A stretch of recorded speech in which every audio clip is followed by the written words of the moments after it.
This is the Bugatti Chiron Pur Sport. One of the most expensive Bugattis ever made. It's a more track-focused, lightweight version of the Chiron. One of these cars must be insane, but crashing one could be a seriously bad day. A written-off Bugatti, a workshop in Leicester, and a camera that was running when the factory wished it was not. When Matt Armstrong bought a crashed Chiron Pur Sport from a salvage auction and began documenting the teardown, he was not planning to challenge anything. He was planning to fix a car. What happened instead was something the hypercar industry had never encountered. A publicly recorded dismantling of the business model, the mythology, and the pricing structure that keeps the world's most exclusive automotive brand in control of every car it has ever sold. This is not just about one rebuild. This is about what happens when exclusivity meets a camera. Let us get into it. The business behind the hypercar. Let's start with what Bugatti is, because most people get this wrong. The common assumption is that Bugatti is a car company. A very expensive car company, obviously. A company that builds machines of such extraordinary engineering complexity that the price tag, $1 million, $2 million, $3 million, depending on the model, is justified by the sheer quantity of human genius compressed into the carbon fiber shell. That assumption is not entirely wrong. The engineering is extraordinary. The Chiron's W16 engine, 16 cylinders arranged in a W configuration, 4 turbochargers, over 1,500 horsepower from a 6.7-liter displacement. Bugatti quad-turbo W16 engine. Introduced over 20 years ago in the Bugatti Veyron, is a genuine mechanical achievement. The attention to detail in the cabin is real. The performance figures, even a decade on, remain in a category that almost nothing else on the road can touch. But here is what Bugatti actually is, from a business perspective. Bugatti is a parts and service company. The cars are the delivery mechanism. This is not cynicism. This is a business model that exists across multiple luxury and ultra-luxury automotive brands, and it works like this. You sell a car at cost, near cost, or in some configurations at a modest loss, to an extremely wealthy buyer. That sale is not the end of the revenue relationship. It is the beginning. Because attached to that car, for the next 10, 15, 20 years of its life, is a mandatory maintenance and service structure that only one organization in the world can fulfill. Bugatti. When a Chiron needs its annual service, and it does need it, the schedule is non-negotiable for warranty compliance. You call Bugatti. A trained Bugatti technician comes to your location, or your car goes to a Bugatti service center, and the bill that follows is not subject to negotiation, comparison shopping, or market pressure of any kind. There is no alternative quote to get. There is no independent garage you can take it to. The certified network is the only network, and the certified network charges what the certified network charges. Real numbers, because abstract descriptions of expense are easy to dismiss. A standard Chiron service, the kind of routine maintenance that would cost a few £100 on a family hatchback, runs between $25,000 and $50,000 depending on what is required. A set of tires for the Veyron, Bugatti's previous flagship, once cost $50,000 per set. Not because the rubber was made from unicorn leather, because the rims were bonded to the tires in a way that required both to be replaced together. The process could only be performed by Bugatti, and Bugatti set the price without anyone being in a position to argue with it. A headlight replacement on a Chiron has been quoted at figures that, when Armstrong shared them publicly, prompted Bugatti's own CEO to post a response video on social media. We will come back to that response, because it matters enormously. The point is this: the pricing structure is not incidental to the Bugatti ownership experience. It is the Bugatti ownership experience, engineered from the beginning. And it only functions. It can only function if one condition is maintained above all others. The mythology must hold. The mythology being, these cars are so technically complex, so far beyond the capabilities of ordinary mechanical knowledge, that only Bugatti's people can work on them safely. Only Bugatti's parts can be fitted.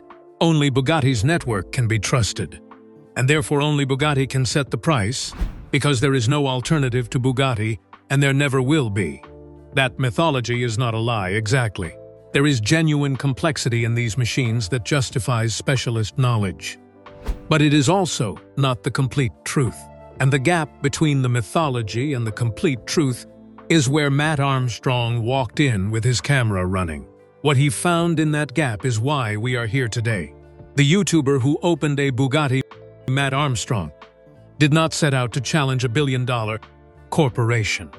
That is the detail that matters most about this story, and it is the detail that gets lost in the versions of it. Only a few people in the world with the right training to be able to do that. This is the $6 million Bugatti Pur Sport That frame this as a planned David versus Goliath campaign. Armstrong is not an activist. He is not a consumer rights crusader operating with a strategic brief and a legal team on retainer. He is a self-taught mechanic from Leicester who built a YouTube channel doing something very specific and very watchable. He buys written-off cars, vehicles declared total losses by insurance companies, too damaged, too expensive to repair under the conventional logic of claim settlement, are sold at salvage auctions for fractions of their original value. Armstrong buys them, brings them to his workshop, takes them apart on camera, and puts them back together. The appeal is exactly what it sounds like. There is something deeply satisfying about watching something broken become whole again, especially when the person doing the fixing is genuinely skilled, genuinely transparent about the process, and genuinely funny when things go wrong. He had done this with Lamborghinis, McLarens, Ferraris. He had built a community of millions of people who watched not because they owned supercars, but because the combination of engineering detail and human honesty was compelling television, regardless of your relationship with the automotive world. And then a Chiron Pur Sport came up at salvage. The car had been involved in a significant accident. The chassis was damaged in ways that put the repair cost, under Bugatti's own assessment, at over $500,000. The insurance company wrote it off. The salvage value, the amount Armstrong paid to acquire it, was a number that, when you know what the car originally cost, makes your brain briefly refuse to process it. He bought it. He brought it to Leicester. He opened the bonnet and started filming. And here is where the story changes from a rebuild project into something else entirely. The first thing Armstrong noticed and put on camera and described to his audience with the same matter-of-fact clarity he brings to everything was the accelerator pedal. The accelerator pedal on a Bugatti Chiron Pur Sport, a car that costs, in standard configuration, over $3 million. A car with 16 cylinders, 4 turbochargers, and enough horsepower to make your vision blur at highway speeds. The pedal that controls all of that. The interface between a human foot and one of the most powerful internal combustion engines ever fitted to a road car is made of molded plastic. Not aluminium, not carbon fiber. Not any of the exotic materials that the marketing literature would have you picture when you imagine the interior of a $3 million automobile. Molded plastic. Armstrong held it up to the camera and said what anyone watching was thinking. What does that tell us about the premium we're paying for the badge? It got more interesting from there. While working through the Chiron's components and cross-referencing part numbers against global automotive databases, something an experienced salvage mechanic does routinely, because knowing what parts are shared across vehicles is fundamental to finding replacements. Armstrong discovered that the Chiron used airbags manufactured to Audi A3 specification. Let that land for a moment. The Audi A3, a perfectly competent, extremely popular, family-friendly hatchback that you can buy new for somewhere around £30,000. Its airbags, the same airbags from the same supply chain, are fitted inside a car that costs approximately 100 times more. Armstrong asked the question out loud, on camera, to his audience. If these components are shared with a mass-market Audi, what exactly is the premium for? He was not claiming Bugatti was fraudulent. He was not accusing anyone of anything.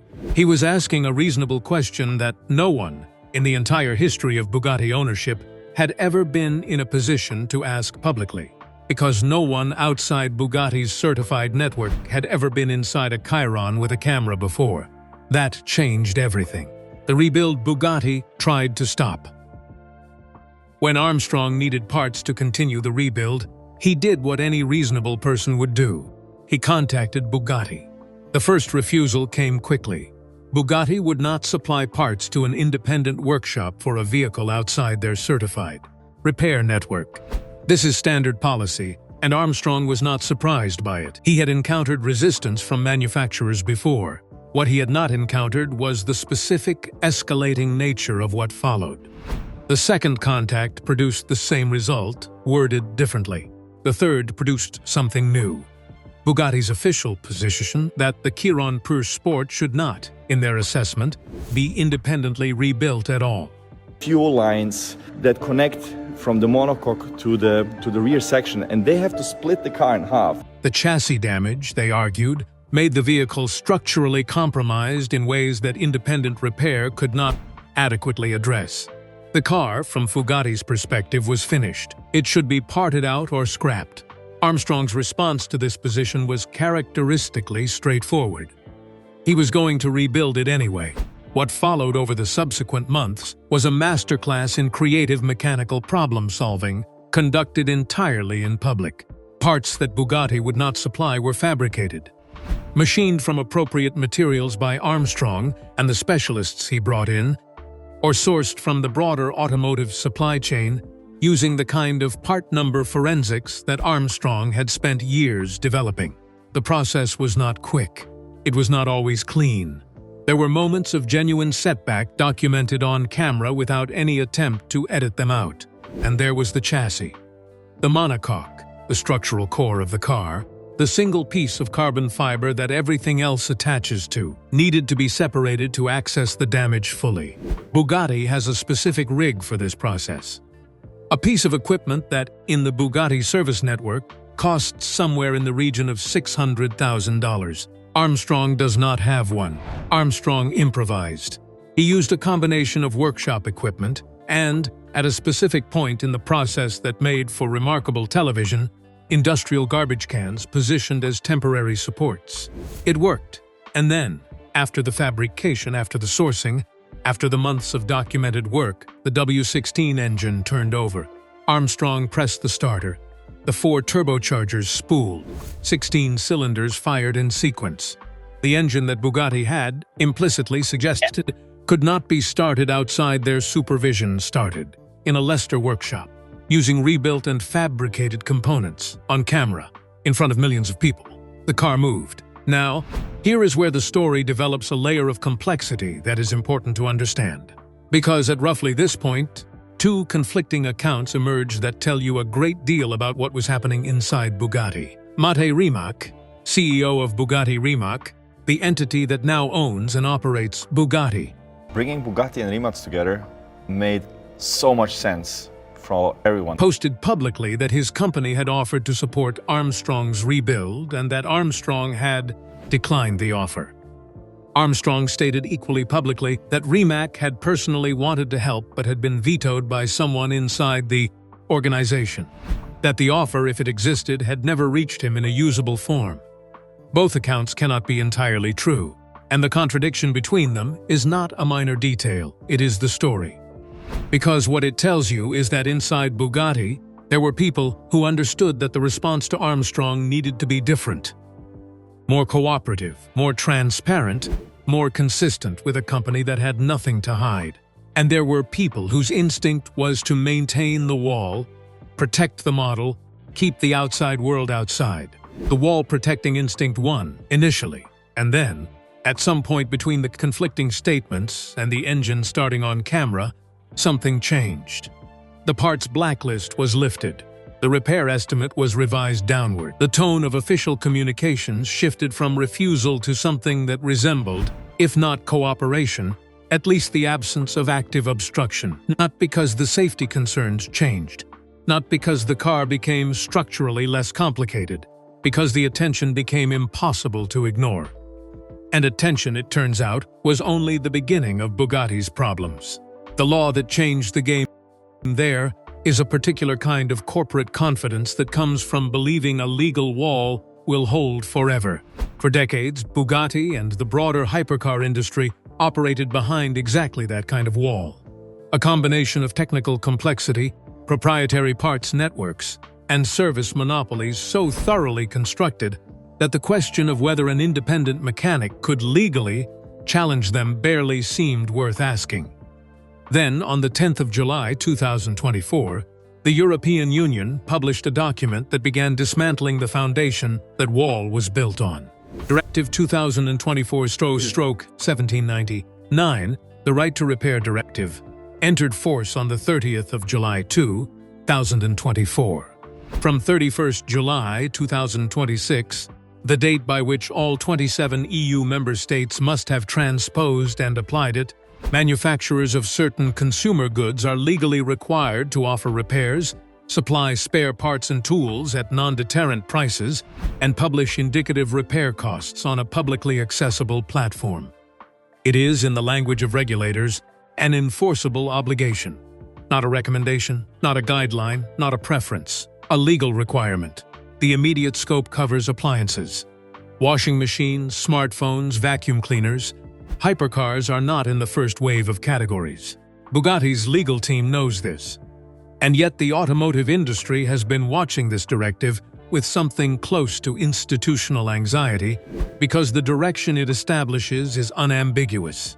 The directive empowers consumers with freedom to choose any repairer without voiding warranties, and requires manufacturers to supply spare parts and repair information at reasonable prices. If it's repairable, we've got to remove the engine. And to do so on a Bugatti, it means we have to separate the back end of the car from the front. Read that sentence again slowly. Freedom to choose any repairer, without voiding warranties. That principle applied to a Bugatti would dismantle the service model entirely. The pathway to that application is not theoretical. The directive contains an expansion mechanism. The proposal complements other EU legislation aimed at promoting sustainable consumption, and the framework was designed from the beginning to extend across additional product categories over time. Vehicles are the obvious next frontier, and the political momentum behind extending right-to-repair protections into the automotive sector has been building steadily, fed not just by policy debates, but by exactly the kind of publicly documented evidence that Armstrong's rebuild had placed into the record. This is where the cultural and the legal converge in a way that matters. When regulators discuss the justification for expanding repair rights into complex product categories, they need to demonstrate that independent repair is not only desirable but achievable, that the safety argument manufacturers use to justify closed service networks is not an absolute barrier but a manageable challenge. A publicly filmed rebuild of one of the most complex road cars ever manufactured, completed outside the factory's certified network, with the engine running at the end of it, is precisely the kind of evidence that weakens the safety impossibility argument at its foundations. Armstrong did not intend to change European law. He intended to fix a car. But the footage he produced, the documented, time-stamped, publicly available record of a Bugatti being disassembled, rebuilt, and started by people the manufacturer had tried to exclude from the process, entered a policy conversation already in motion. The gap between the closed service model and the principle the directive was establishing had never been more visible. The wall is not down, but the legal scaffolding holding it up is being dismantled from below. And on 31st July 2026, when 27 member states begin enforcing the directive in their national legislation, the question of how long hypercars can remain exempt from its core principle becomes considerably harder to answer. What happens to exclusivity now? The engine started, the car moved, and the question that followed was not about Matt Armstrong. It was about every Bugatti that would ever be written off after his. Because here is what changes when a process is filmed and shared with millions of people. It stops being exceptional and becomes a reference point. The fabrication techniques Armstrong used, the three-dimensional scanning, the CNC machining, the part number forensics that revealed Audi airbags inside a $6 million hypercar, are now documented, searchable, repeatable by anyone with the right equipment and the willingness to watch the videos carefully enough. Knowledge, once it leaves the controlled environment it was built to stay inside, does not go back. The mythology of the untouchable hypercar rested on two pillars: complexity and inaccessibility. The complexity is real. No serious person who has looked inside a Chiron disputes the engineering achievement it represents. 16 cylinders, 4 turbochargers, active aerodynamics adjusting in real time. A powertrain so thermally demanding that the cooling system alone requires engineering decisions that most manufacturers would consider exotic. None of that disappears because a mechanic in Leicester got an engine running. The complexity is genuine, but inaccessibility was always a different thing from complexity. Inaccessibility was a business model wearing the costume of a technical requirement.